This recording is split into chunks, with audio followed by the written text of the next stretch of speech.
ప్రపంచానికే తలమానికంగా నిలిచేలా తెలంగాణ ప్రభుత్వం అత్యంత ప్రతిష్టాత్మకంగా చేపట్టిన ఫ్యూచర్ సిటీ నిర్మాణ పనులు వేగంగా కొనసాగుతున్నాయి.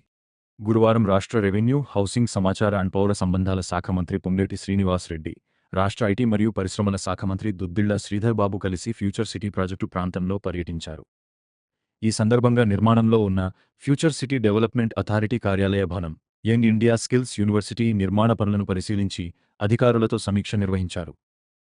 మంత్రి పొంగులేటి శ్రీనివాస్ రెడ్డి మాట్లాడుతూ, ముఖ్యమంత్రి రేవంత్ రెడ్డి దూరదృష్టి నాయకత్వంలో ఫ్యూచర్ సిటీ ప్రాజెక్టును ప్రపంచ స్థాయి గ్లోబల్ సిటీగా తీర్చిదిద్దే దిశగా ప్రభుత్వం ముందుకు సాగుతోందన్నారు. ఫ్యూచర్ సిటీలో తీసుకునే ప్రతి నిర్ణయం, ప్రతి నిర్మాణం అంతర్జాతీయ ప్రమాణాలకు అనుగుణంగా ఉండేలా ప్రత్యేక కార్యాచరణ రూపొందించామని తెలిపారు. ప్రస్తుతం వేస్తున్న పునాదులు రాబోయే తరాలకు ఆధునిక తెలంగాణ నిర్మాణానికి నాంది పలుకుతాయని పేర్కొన్నారు. అలాగే భవిష్యత్తులో ప్రపంచవ్యాప్తంగా ప్రభావం చూపే నగరంగా ఫ్యూచర్ సిటీ ఎదగాలన్నదే ప్రభుత్వ లక్ష్యమన్నారు. ఇప్పటికే పోలీస్ కమిషనరేట్ ఏర్పాటు ప్రక్రియ ప్రారంభమైందని, గ్లోబల్ ప్రెజెన్స్ కలిగిన అనేక ప్రభుత్వ కార్యాలయాలను కూడా ఇక్కడి నుంచే నిర్వహించేలా ప్రణాళికలు రూపొందిస్తున్నామని వెల్లడించారు. యువతకు ప్రపంచ స్థాయి నైపుణ్యాలు అందించాలనే లక్ష్యంతో యంగ్ ఇండియా స్కిల్స్ యూనివర్సిటీ ఏర్పాటు చేస్తున్నట్లు తెలిపారు.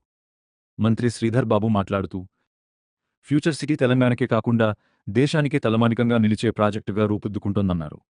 ఈ ప్రాజెక్టు ద్వారా లక్షలాది మంది యువతకు ఉపాధి అవకాశాలు, ఉద్యోగ భద్రత కల్పించడమే ప్రభుత్వ ప్రధాన లక్ష్యమని తెలిపారు. ప్రపంచంలోని అనేక దేశాలు, రాష్ట్రాలు సైతం ఆలోచనే విధంగా తెలంగాణ అభివృద్ధికి ప్రభుత్వం వినూత్న కార్యక్రమాలు అమలు చేస్తోందన్నారు.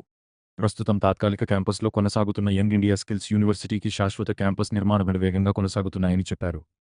అనంతరం మంత్రులు నిర్మాణ పనులను ప్రత్యక్షంగా పరిశీలించి అధికారులకు పలు సూచనలు చేశారు.